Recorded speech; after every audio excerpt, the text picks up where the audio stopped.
Good evening, everyone. I'm Rudolph Clay, and I serve as Head of Diversity Initiatives and Outreach for the Washington University Libraries. I am also an alum of Washington University. I received a BS in 1978 and a Master of Arts in 1990.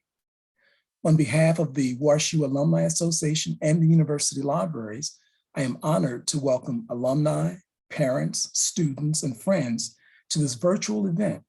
You're paid what you're worth.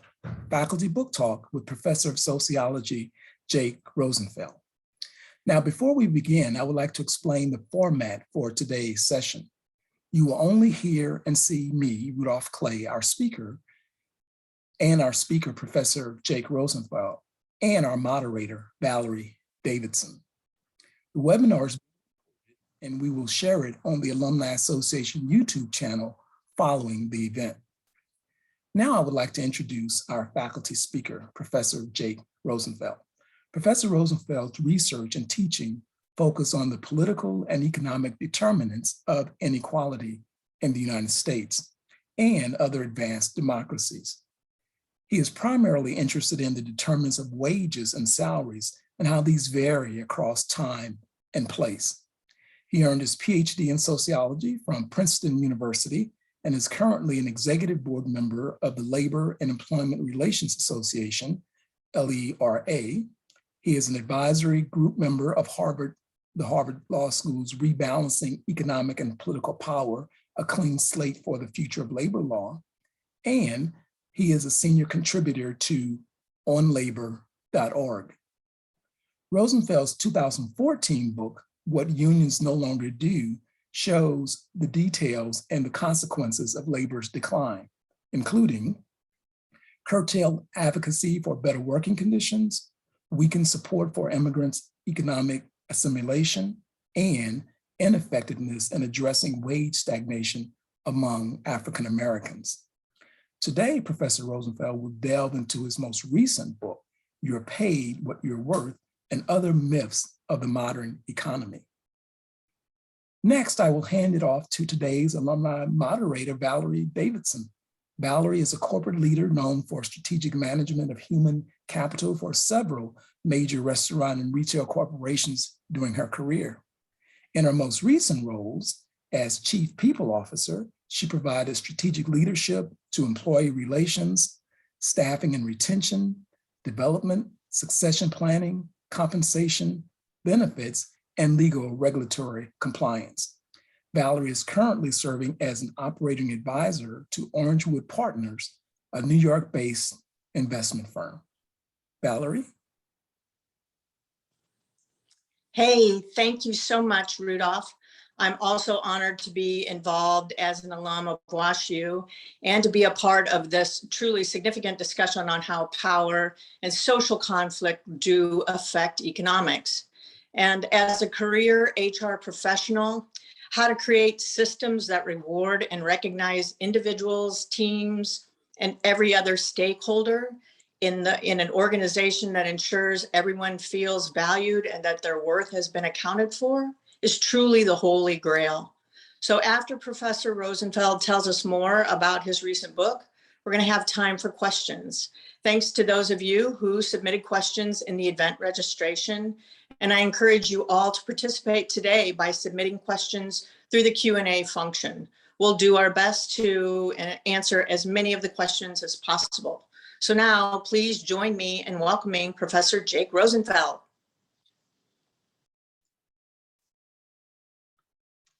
Well, thank you all for coming out this evening, and many thanks to the organizers of tonight's event and to Valerie for moderating tonight's conversation. It's a real pleasure to be able to present some of the arguments in this recent book. Let me get some pictures up before you.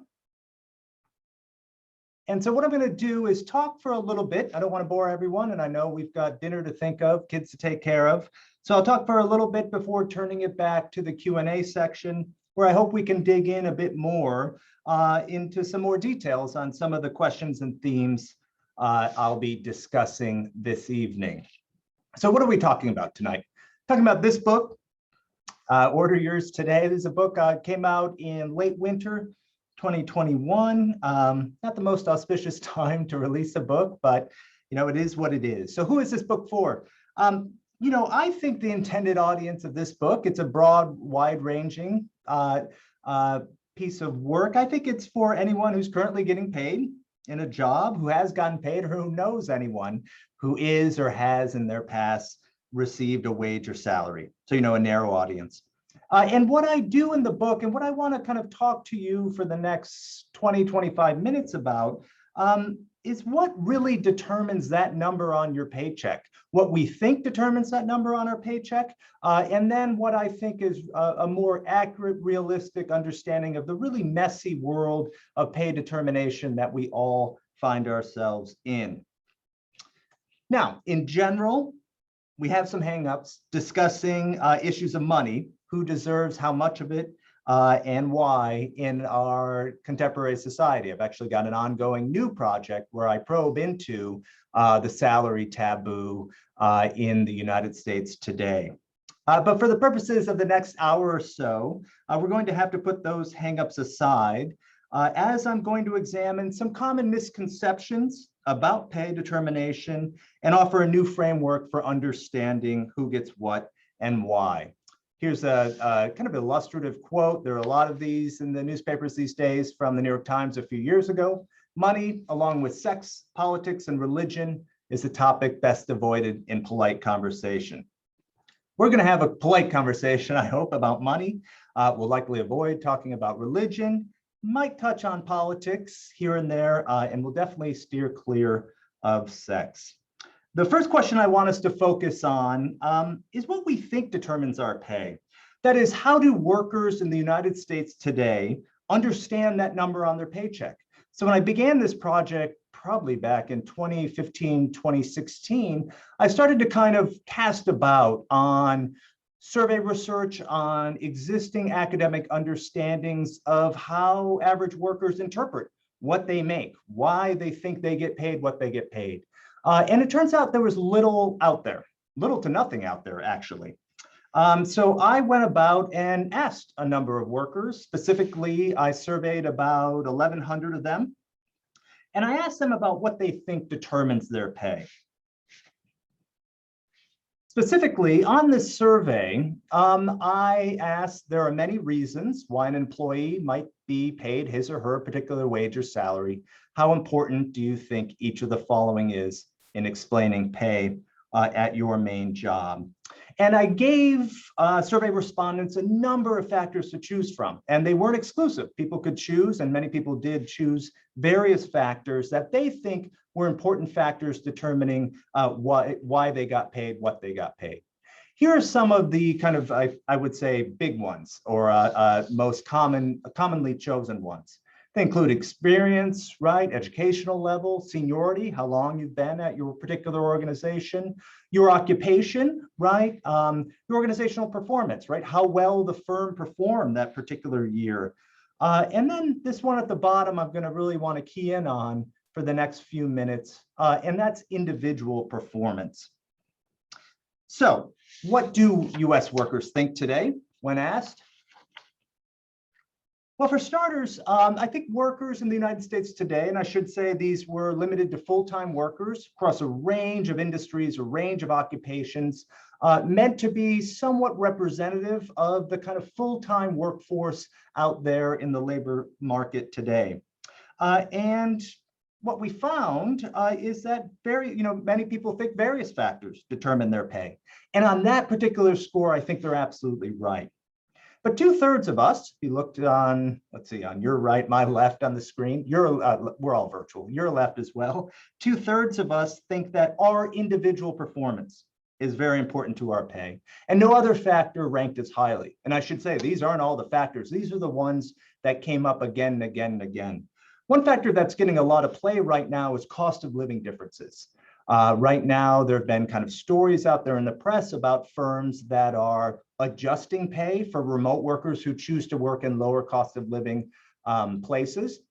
This is a hot topic in Silicon Valley at the moment. And it turns out that most workers don't really think cost of living plays a big role in what they take home. So 2/3 of us think that our individual performance is very important to our pay. No other factor ranks as highly. And I also asked in this survey, what factors workers think should determine their pay? That is, not only did I ask workers what they think determine their pay, I also asked them what they thought should determine their pay. In their perfect world, right, where they were HR manager, right, they were upper level management, and they were average workers all rolled into the one, how they would structure pay at their particular job. And the key question I wanted to know was, do workers think that their own individual performance should be an important factor in determining what they took home at the end of the workday? And the answer is absolutely yes, right? So here's the question, how important should own individual performance be to pay? Nearly 3/4 of the sample here said it should be very important. Another fifth, 20% of the sample said that it should be somewhat important. Almost nobody, right? Almost nobody of the 1,100 people surveyed suggested that individual performance shouldn't be an important factor in structuring their pay. Here's how individual performance ranks according to some of the other key factors that kind of popped out in the survey results. Once again, you can see no factor ranks as highly, right? Individual performance comes up again and again as something that workers think determines their pay and something that workers think should determine their pay. People think other factors matter, right? Over half of the population out there thinks that their occupation is an important factor.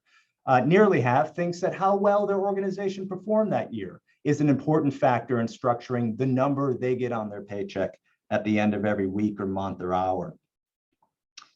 The book, however, is about that individual performance category, or at least I should say a good chunk of the book. It's a long book. It's largely about why we're so wrong on this particular score. Why, in fact, so few of us are actually paid according to our individual performance. And I want to spend the next couple of minutes walking us through exactly why, some of the core reasons why, in fact, our pay in the real messy world of compensation setting out there today oftentimes bears little to no relationship to our individual performance on the job.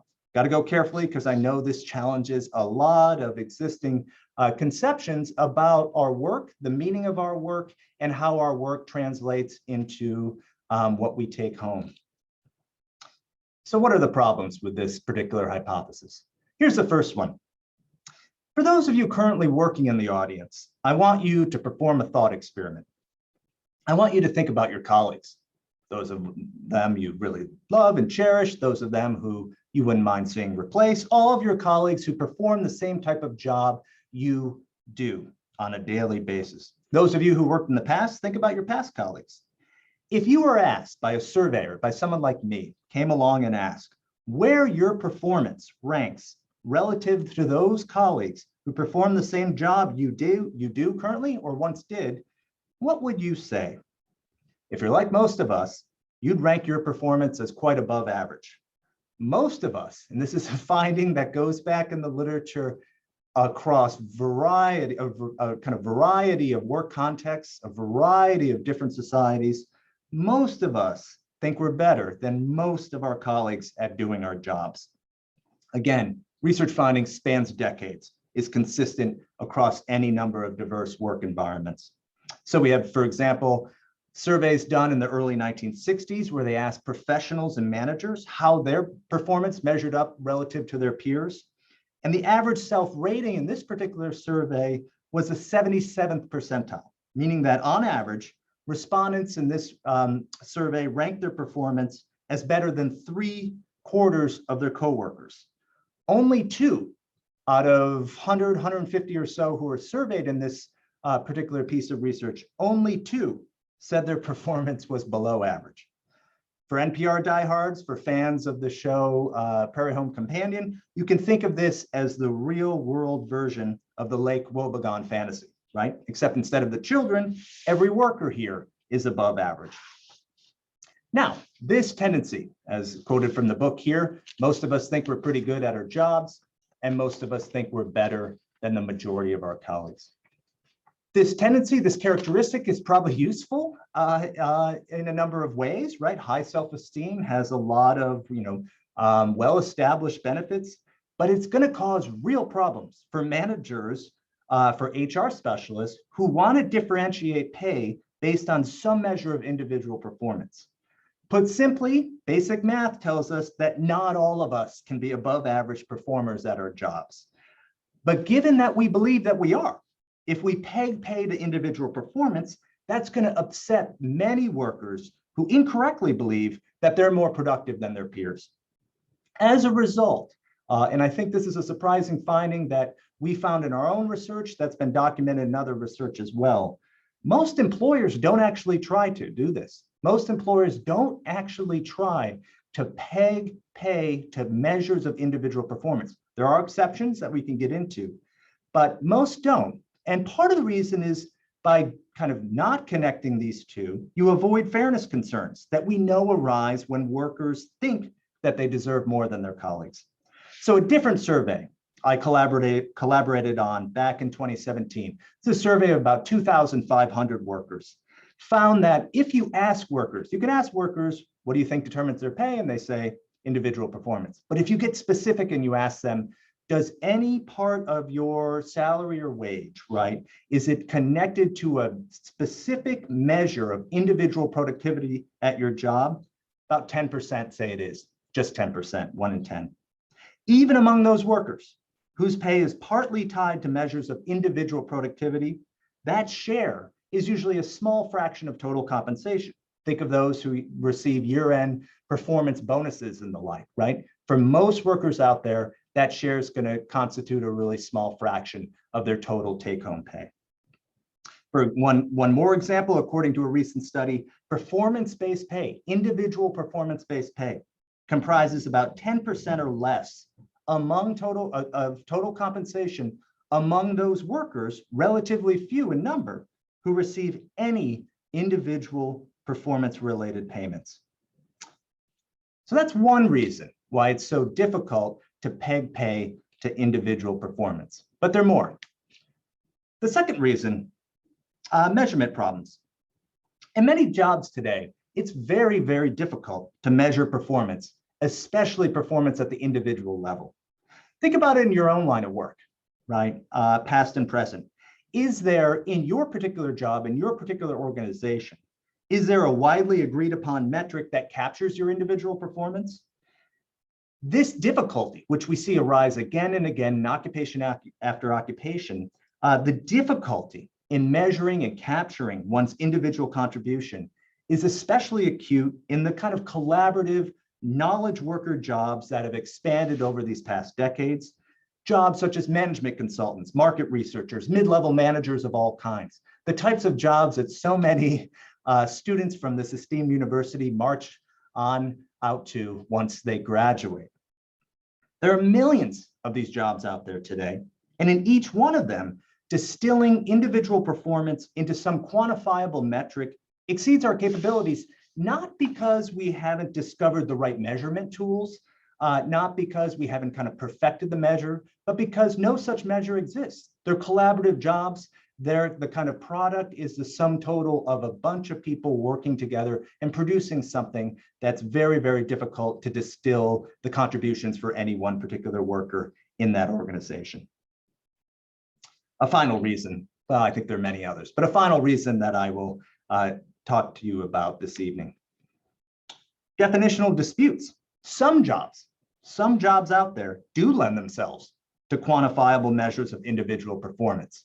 To quote the historian Jerry Muller here, what can be measured is not always what is worth measuring. What gets measured may have no relationship to what we really want to know. What he's getting at is the issue that arises when, take a particular job, there are means, there are measures that capture something we might want to call individual performance, but many people disagree as to whether we should be measuring or capturing that component of performance at all. Disagreements about what we think we should be measuring in the first place are commonplace, right? We do not always agree on which measure of performance should be prioritized. Think here of the field of journalism, for example. So some journalists today would say that the true purpose of journalism is to produce award-winning investigations. Others in the industry are going to prioritize revenue generation, right? Gathering clicks on stories that help drive advertising revenue, right? Putting eyeballs on those stories. Take my own field, higher education.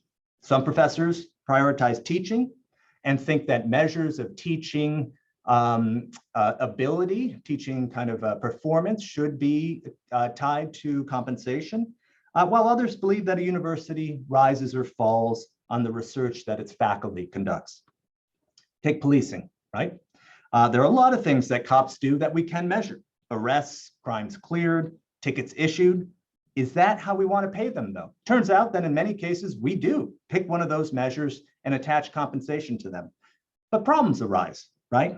We create incentive structures that many of us wouldn't want to instill. In other words, these definitional disputes often stem from disagreements about what an organization's product should ultimately be, right? Should it be teaching perfection? Should it be research? Should it be revenue generation through kind of putting eyeballs on stories, or should it be winning Pulitzers? And if we disagree about our organization's product, we're going to disagree about each worker's individual contribution to it. So compensating workers based on one productivity measure are going to upset others in the organization who are wed to an alternate vision. Okay, so what do I think actually does determine your pay? Well, in the book, I outline 4 key forces that I think play significant roles in shaping pay in workplaces across the United States today. The first is power, and we'll get to a kind of a definition in a moment. But first, I want to say that these 4 forces kind of play out in the organizations in which we find ourselves working, right? In which various actors in those organizations are staking claims to some portion of the organization's revenue. So power, we'll begin with that. The ability to get one's way even in the face of opposition. Wage and salary determination always involves the exercise of power and represents the outcome of past and sometimes ongoing power struggles. Power has the force to settle claims made in organizations over slices of the pie, right? Some people within your organization have more power when it comes to determining pay than others. I know that'll be a surprise to many of us. So cheery bromides about the boss's open door policy cannot mask this fundamental truth about hierarchical bureaucracies where the vast majority of us toil. Some people in that building in which we work have a greater ability to get their way than others, including their way with our organization's revenue. Over time, as these power struggles play out, and especially as the outcomes of these struggles come to be viewed as legitimate, inertia sets in, the second factor you see on your screen. So what do I mean by inertia? There's a tendency for a compensation rate associated with a particular job to persist over time. So past power struggles often legitimize a salary or range for a particular job, and that oftentimes limits your room to negotiate. And this is evident, right? Inertia is evident when we think of a job as naturally paying a certain amount, that of course a developer makes more than a designer. For many of us, and again, I encourage you to think of your own experiences in the workplace. The kind of overt conflictual battles over pay occurred prior to our arrival at the organization. Once we're hired, right, we're told exactly what we'll be making, or we're offered some small room to negotiate. That's inertia, right? A property of workplaces where claims over the slices of the pie made and validated in the past, before you ever got there, they determine what your job pays today. Pay assumes a kind of taken for grantedness, a sense that, say, the $22 an hour offered for a line mechanic is a legitimate wage for a particular job. And when we start to believe that pay levels for various jobs are just common sense, and we make no explicit claims to change them, that's legitimated power helping to quell any calls for a greater share of organizational revenue. Inertia sets in, we go about our business, taking for granted that that number on our paycheck makes a certain amount of sense.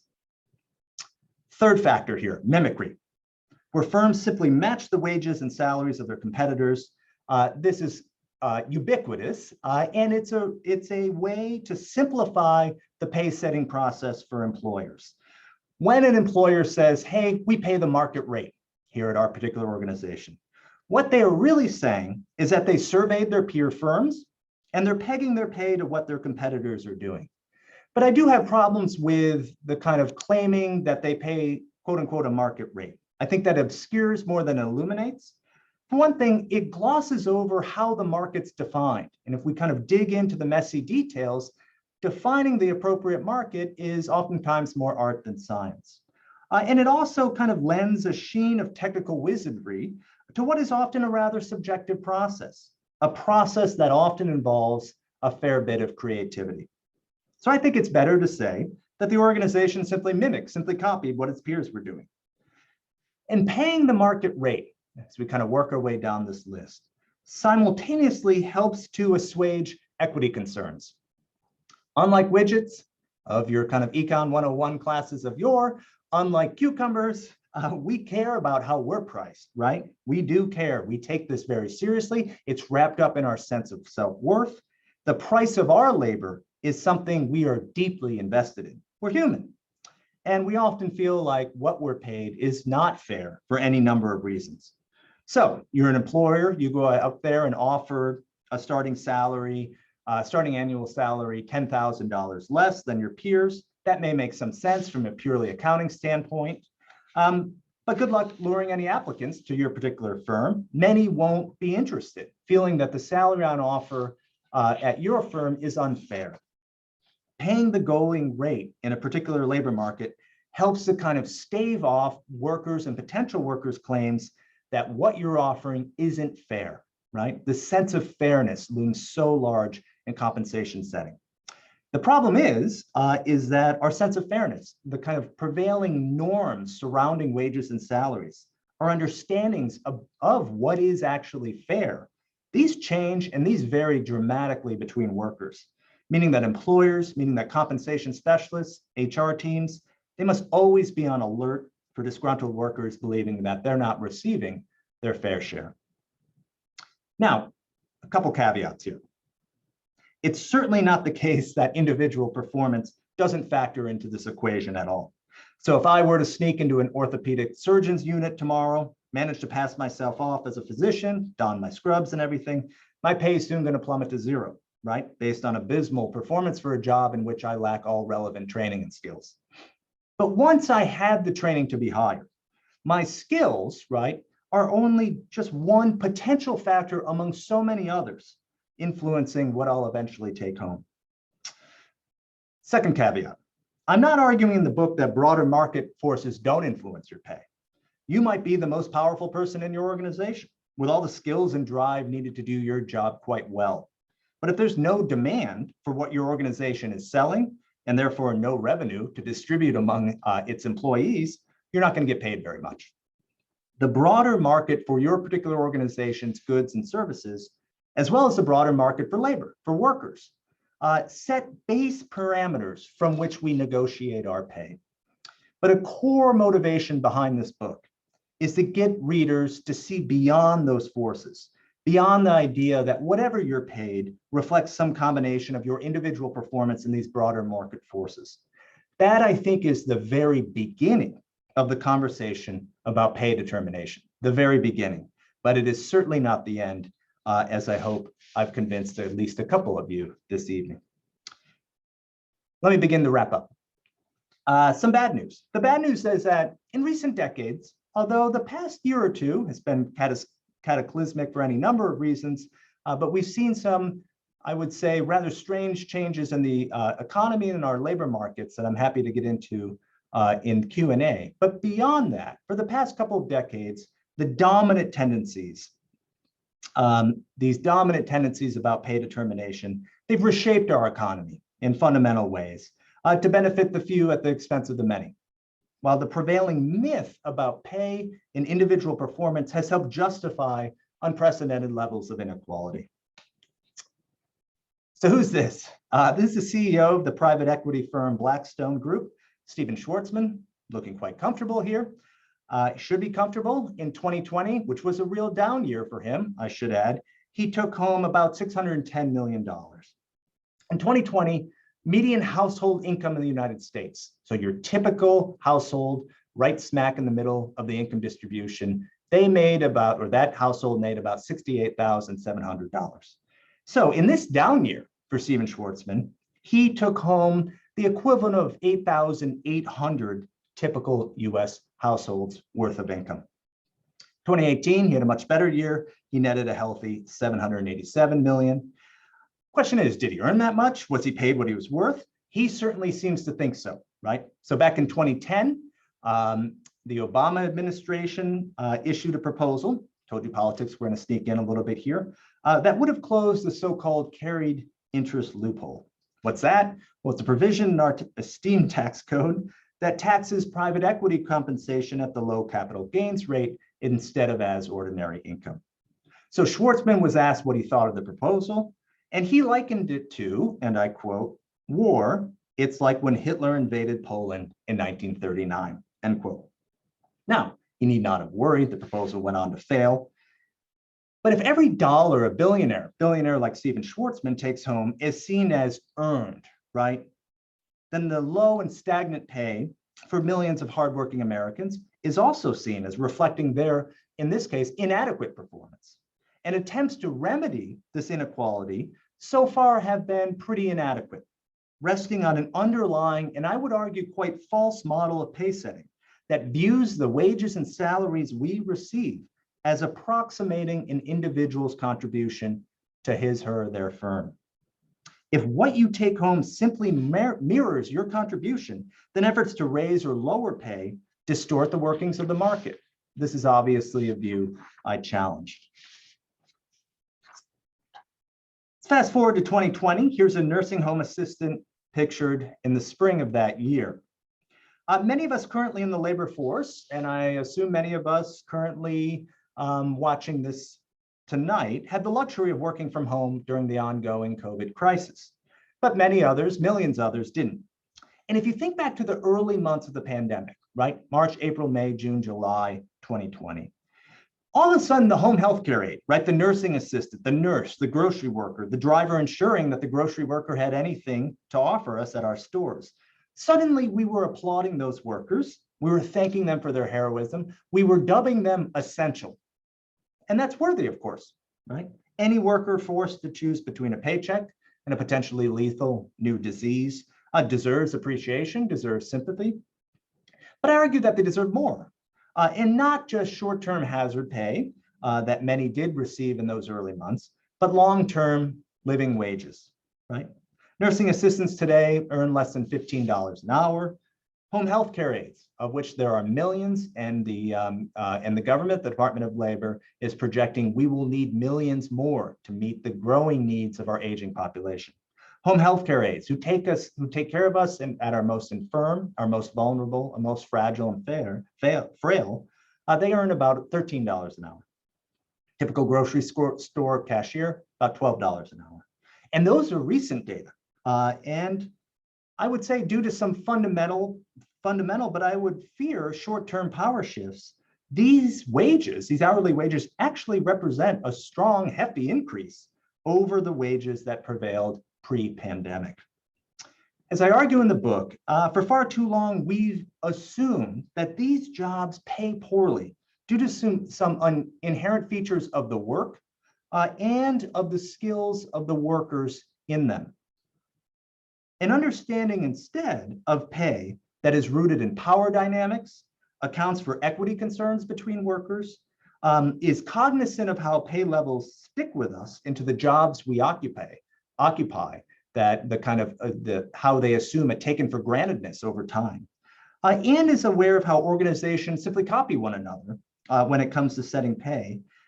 An understanding of pay that, in other words, kind of adopts the framework I've laid out this evening should raise questions about outsized gains at the top, with corporate titans, with top money managers earning many times the amount anyone could hope to spend in 100 lifetimes. So what can we do? And I'll wrap up here. Well, first, I don't think we need to be angry at the Stephen Schwartzmans of the world. We should just question a system that's distorted enough to reward anyone so much, right? while others get so little. And this understanding of pay that I've kind of laid out should raise questions about why millions at the bottom of our economy who work hard, who have been dubbed essential workers, performing vital jobs, why they continue to receive so little. And the good news, which I do want to end on, is that if pay isn't some predetermined, rigid reflection of performance, which it isn't, then we can imagine a different world in which a dominant trend of our current economy since the late 1970s, right, ever rising inequality marked by broadly stagnant pay for average workers with runaway salaries at the top of the distribution, we can imagine a world where these trends are reversed. And a fair economy, I would argue, demands these three major changes: raising the pay floor, expanding the middle, and lowering the ceiling. Raising the floor, pretty easy, right? It requires a minimum wage high enough to live on, far higher than the current federal minimum wage of $7.25 an hour. Expanding the middle, which we can discuss in Q&A, I think means resuscitating the key organizations that empowered average workers. And we can get into what those are and what that might mean for our economy in a bit. And then lowering the ceiling means, I think, reining in excessive compensation for the most privileged, with the apologies to the Stephen Schwartzmans out there. Collectively, I think these steps represent a straightforward answer to the question of how to ensure the economy works for all hardworking Americans. You pay them more. I think it's time and they deserve it. Thank you so much. Let me get these slides off the screen and I'm eager to turn it over to Q&A.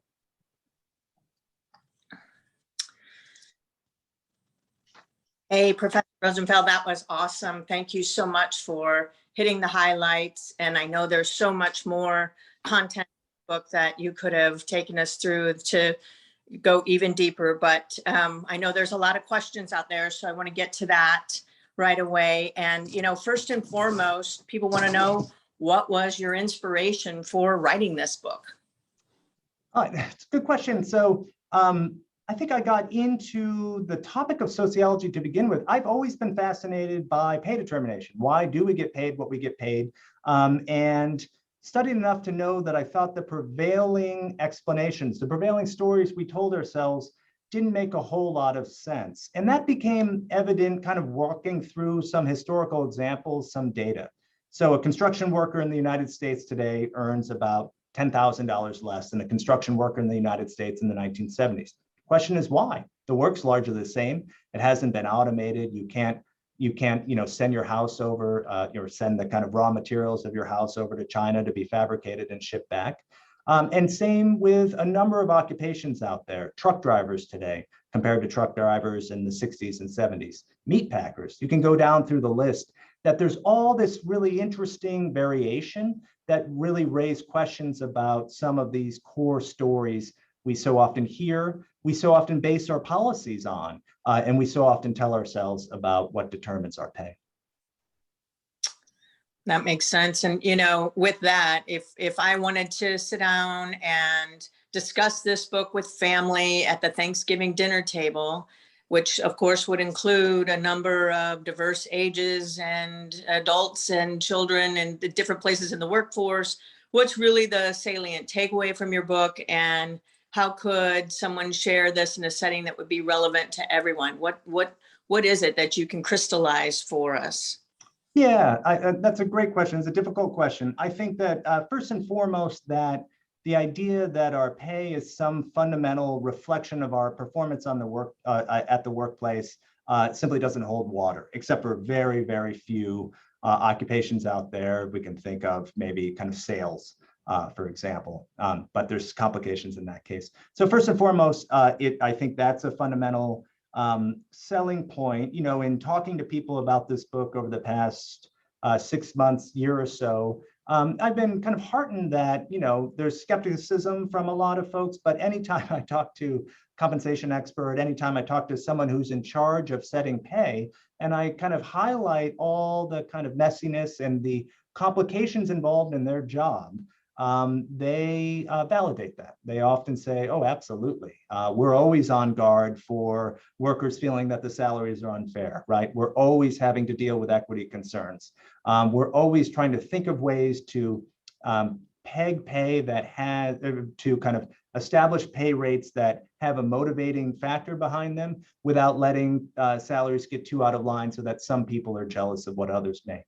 So I think that that's been heartening, but I think the kind of fundamental story here is that we're not paid based on our individual performance in a large part, that the idea that occupations determine pay has a lot of false underpinnings around it as well. That even if you look at kind of occupations that we assume must pay low, that we even describe, we have monikers from like McJobs, right? Fast food worker, you can't earn a lot. If you look historically, you look cross-nationally, you'll find exceptions, and that raises questions about what accounts for those exceptions. Can we do something about the low pay attached to those occupations today? Oh, very good. We had a question regarding pay transparency. It was a specific question around the law in Colorado that has some tech companies not hiring remote workers based there. Is there any way these laws can be crafted to avoid this, or a tiny fraction of already well-paid workers that lose out mean this isn't really a concern compared to the benefit that such a law would have on fighting salary inequality? So I think the big headline is salary transparency, and so much going on with that. Is that helping us? Are the new laws that are out there, are there any changes that are helping this situation?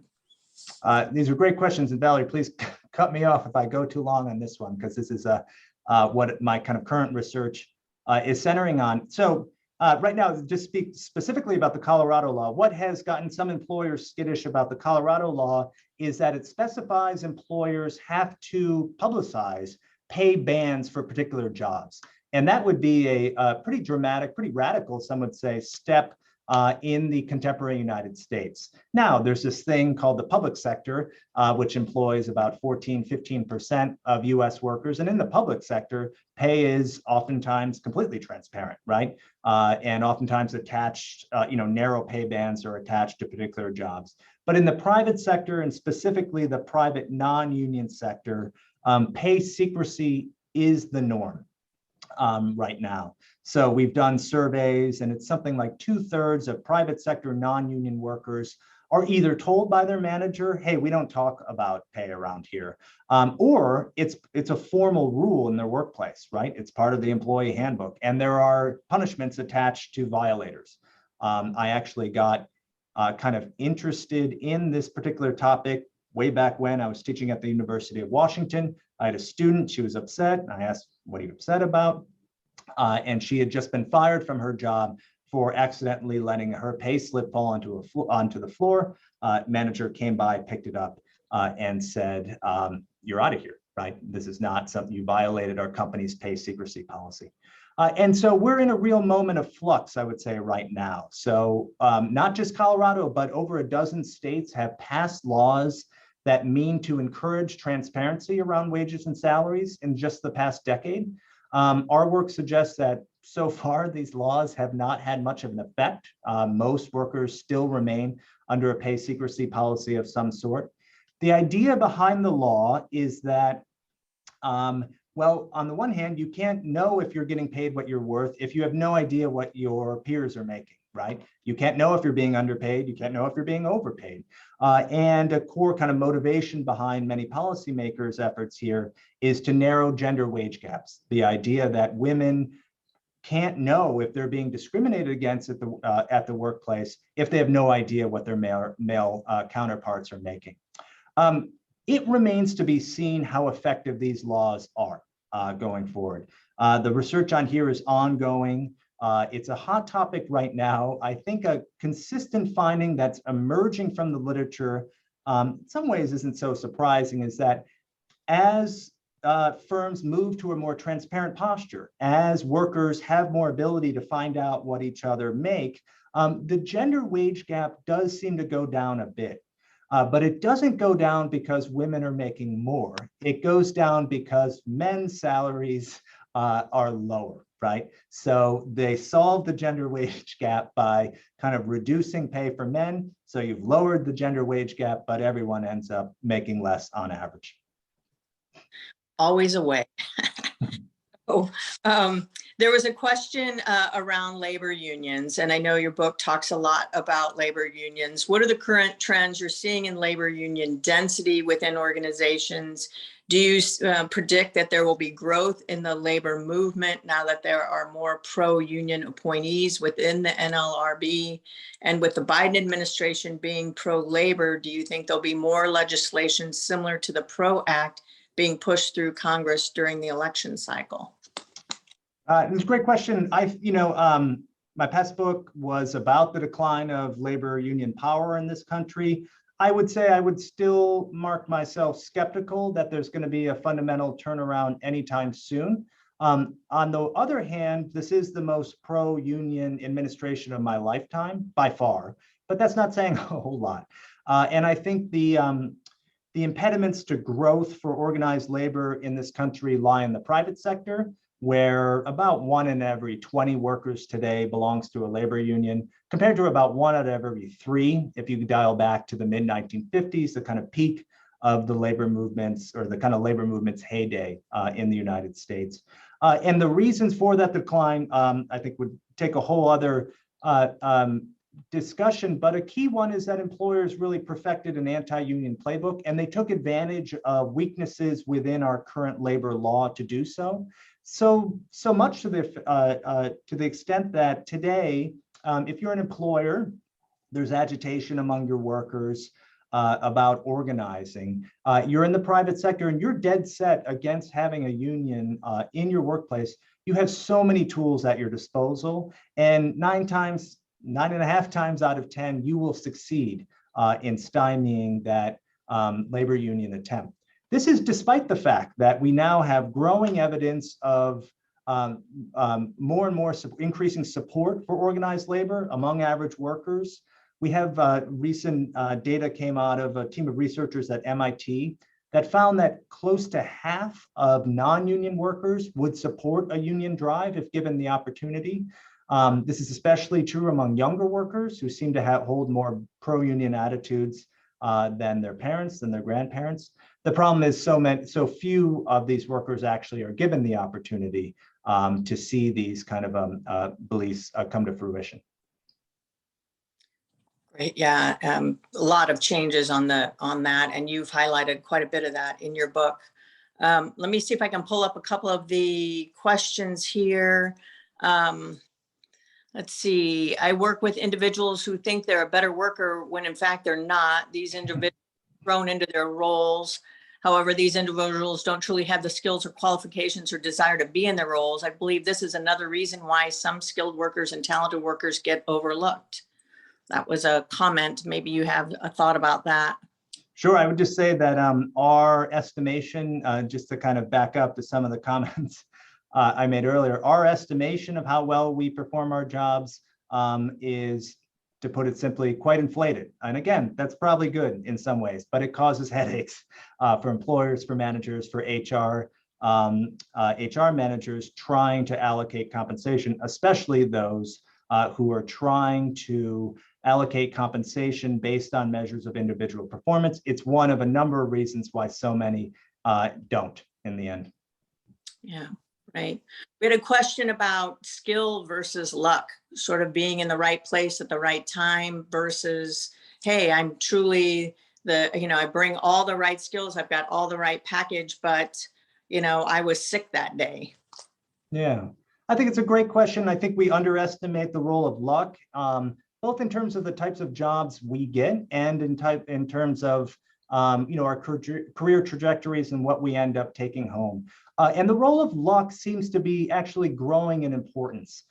So kind of your standard Econ 101 playbook would tell you that if you have, say you have a twin, you grew up in the same house, went to the same schools, had the same endowments from your parents, ate the same thing for breakfast, went off to college together, and then took the same types of jobs at 2 different firms, you should earn roughly similar amounts of money, right?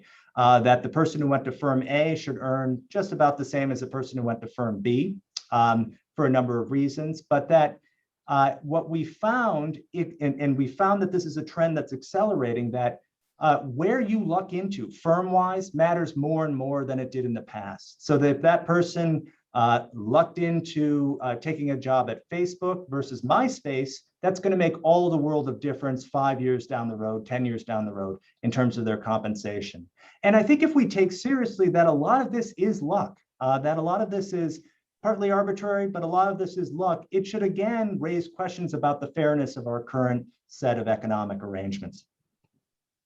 Yeah, I've always said I'd rather be lucky than good. Yeah. We have another question that I thought was great about, so what are a couple of strategies you might share, given kind of all things, about how someone could go in and advocate for a raise, or, I believe I'm worth more than what I'm being paid and I have this argument. What are some strategies that you would suggest for folks to go in and have that right kind of conversation? That's a great question, and that one's probably above my pay grade. Let me, and I have some sobering thoughts on it. Just before this talk, a new paper, a new set of research just came out, kind of attempting to answer this, looking at who negotiates, and who benefits from the negotiations. This is German data because we don't have good data on this topic in the US, but I suspect the broad trends are similar.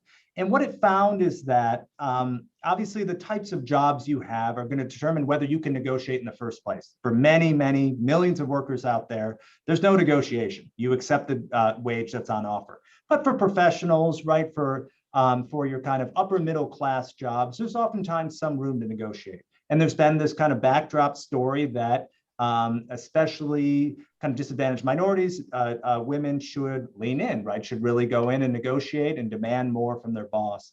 The research on this remains spotty, but it indicates that not only are women, for example, less likely to negotiate, they're less likely to be rewarded for doing so.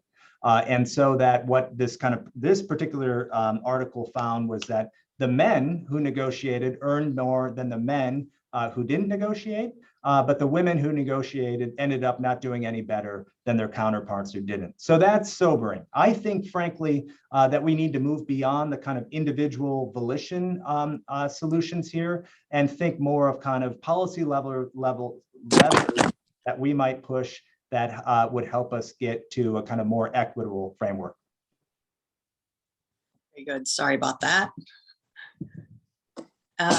Thank you. We had another question here. We've got just a little bit more time. Given that,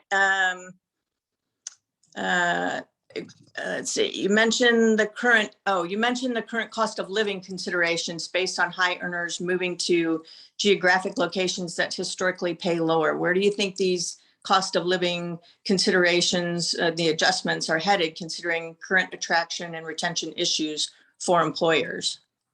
Yeah, it's a great question. I think it's much of it's to be seen. Right now, you have, especially in the tech industry, some firms being very upfront. You can leave Silicon Valley, you can leave San Francisco, you can work remotely, you can move to Nashville, you can move to Austin, hopefully you can move to St. Louis. But we will pay you, we will adjust your pay, and we'll adjust your pay downward, given the lower cost of living in those places.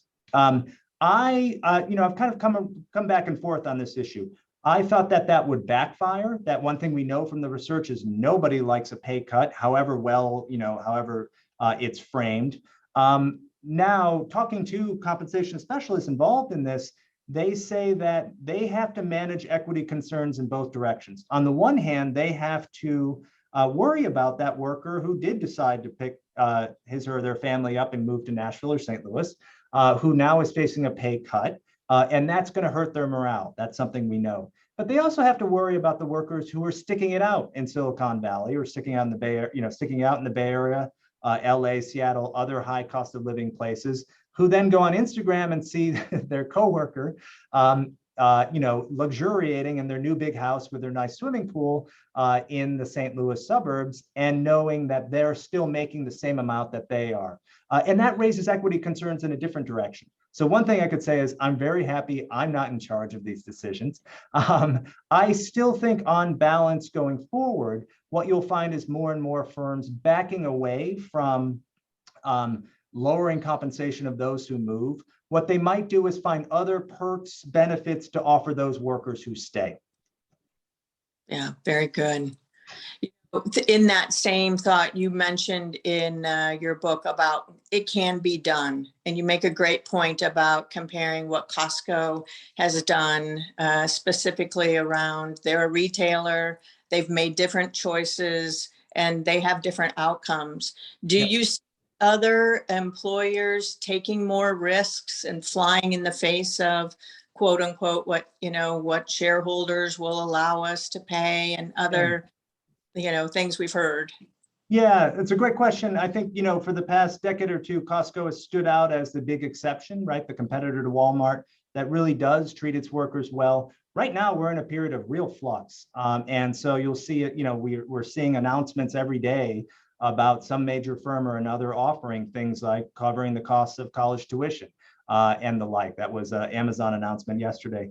And so it remains to be seen if these are all kind of temporary as firms face labor shortages, or whether they persist even when the economy kind of rebalances a bit, even when there's not such high demand for so many workers in many occupations. I'm more hopeful than I've been in a long time. We have seen substantial wage growth, including for bottom rung occupations, in the past couple of years, including in the year or two predating the pandemic-induced recession. And so I'm really, really hopeful that those trends continue, and it will take major firms deciding that they are not, they're no longer going to see low labor costs as their key competitive advantage. They're going to compete on other dimensions, whether that be innovation, what have you.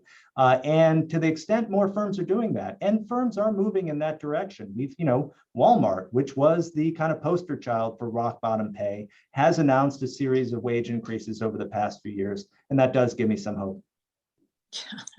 Absolutely. If Walmart will do it, everybody will follow. That's we right. know. All right. I think we are at the end of our time zone. I'm not sure. Jenna. Yes, Mary Ray. All right. Well, thank you all again. Well, I would like to thank both Valerie and Jake for today's event. I know this topic has gotten us all asking many more questions regarding our own occupations. And guests, I want to thank you also for joining us for this event. I would love for you to join us for the 3 upcoming faculty book talks. On October 20th, Professor Henry Chevet from the Departments of Drama and Comparative Literature will discuss his latest book, Blue Song, St. Louis and the Life and Work of Tennessee Williams. And on November 3rd, Professor of Music Patrick Burke will talk about his recent book, Tear Down the Walls, White Radicalism and Black Power in 1960s Rock. And our final book talk for the semester will be on November 17th. Please join us as Professor Heather Berg from the Department of Women, Gender, and Sexuality Studies discusses her latest book, Porn, Work, Sex, Labor, and Late Capitalism. All 3 are from 4:30 till 6 p.m. Central Standard Time. The registration links will be in the chat and in the post-event survey. Have a wonderful evening, everyone, and thank you for joining us.